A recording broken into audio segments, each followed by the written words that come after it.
যে ধর্ষণের পরিমাণটা ধীরে ধীরে কমে আসবে। কি ধরনের শাস্তি হলে ধর্ষকদের প্রতিহত করা সম্ভব হবে বলে মনে করছেন? ধর্ষকের শাস্তি একমাত্র মৃত্যুদণ্ডই হওয়া উচিত।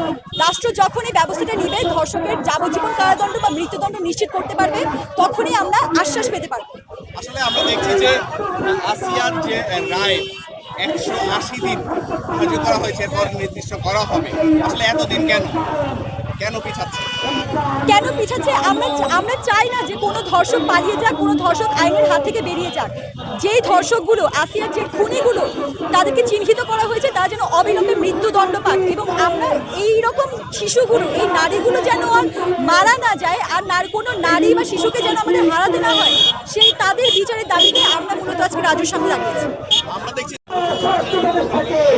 শাস্তি এখানে একটাই ভাইয়া, এখানে আর কোনো কথা নাই। এখানে মৃত্যুদণ্ডটাও আমরা চাই এটা আরো নিকৃষ্টতম মৃত্যুদণ্ড হোক, যেটা আর 10টা মানুষ দেখুক, আর পুরো দুনিয়া দেখবে, পুরো দুনিয়া দেখে তারা যাতে তাদের মনের মধ্যে ভয় হয়, তারা সেটা কল্পনা যদি না করতে পারে, এর পরবর্তীতে এরকম করে তাদের চিন্তা ধারণা তো যাতে না আসতে পারে, তাদেরকে জনগণের হাতে তুলে দেওয়া হোক, তাদেরকে গণপিটুনি দেওয়া হোক, তাদেরকে সব ধরনের অক্ষম করা হোক, জনগণের হাতে করে তাদেরকে ফাঁসি দেওয়া হোক, এটাই। দেখেন, আমরা মনে করি যে ধর্ষণের শাস্তি একটা সঠিক আইনি প্রক্রিয়ার মধ্যে দিয়ে হওয়া উচিত। তাতে করে আসলে যে ধর্ষক, তার আসলে একটা মনের মধ্যে এমন একটা ভয় থাকবে যে সে আসলে চাইলেও কোনো একটা নারীকে হ্যারাস করা, মলেস্ট করা বা ধর্ষণ করার মতো জায়গায় সে যেতে পারবে না। আইনি ব্যবস্থাকে শক্তিশালী করার মধ্য দিয়ে একমাত্র ধর্ষকের সঠিক বিচারের ব্যাপারটা নিশ্চিত করা যাবে।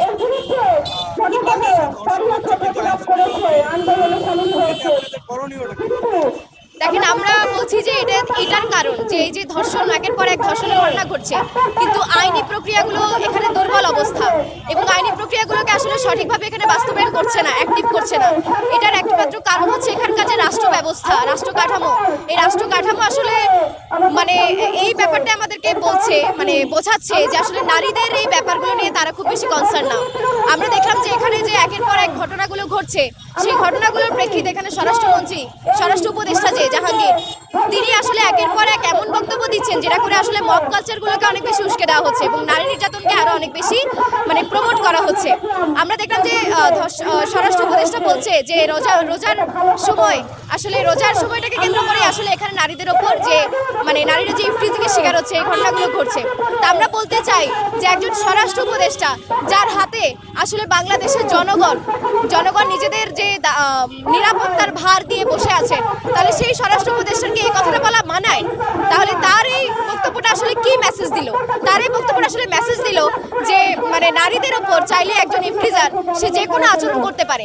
বা এই যে ঢাকা বিশ্ববিদ্যালয়ে যে কয়দিন আগে আমরা দেখলাম যে রাজু ভাস্কর্যের মতো একটা জায়গায়, এখানে এরকম দিনের আলোয় এখানে যে ঢাকা বিশ্ববিদ্যালয়ের একজন কর্মচারী, গ্রন্থাগারের একজন কর্মচারী, সে এখানে কিভাবে একজন ছাত্রীকে যৌন হ্যারাস করতে পারে। এবং আমরা এও দেখলাম যে এর পরবর্তী সময় এখানে মব ক্রিয়েট করে তৌহিদি জনতা তারা থানা থেকে সেই ইফতিজারকে ছাড়িয়ে নিয়ে আসে এবং তার গলায় ফুলের মালা দিয়ে নিয়ে আসে।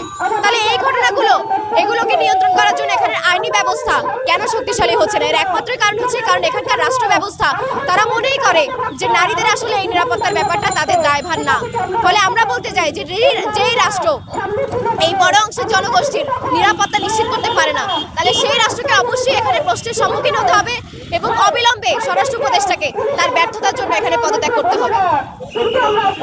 সরকারকে আমি এই মেসেজটা দিতে চাই, ডক্টর ইউনূসকে আমি এই মেসেজটা দিতে চাই যে যেই নারীদের অংশগ্রহণের জন্য সে আজকে বাংলাদেশের একজন প্রধান উপদেষ্টা হিসেবে বসার সুযোগ পেয়েছে, তাহলে তার অবিলম্বে উচিত যে ধর্ষণের ঘটনার সাথে যারা যুক্ত, যে সিস্টেম যুক্ত, সেই সিস্টেমকে অবশ্যই এখানে নিয়ন্ত্রণ করার চেষ্টা করা এবং যারা ধর্ষক হিসেবে নির্ধারিত হয়েছে তাদেরকে অবিলম্বে শাস্তির আওতায় আনা এবং এই ঘটনাগুলোকে নিয়ন্ত্রণ করার জন্য তার আইন ব্যবস্থাকে আরো শক্তিশালী করা।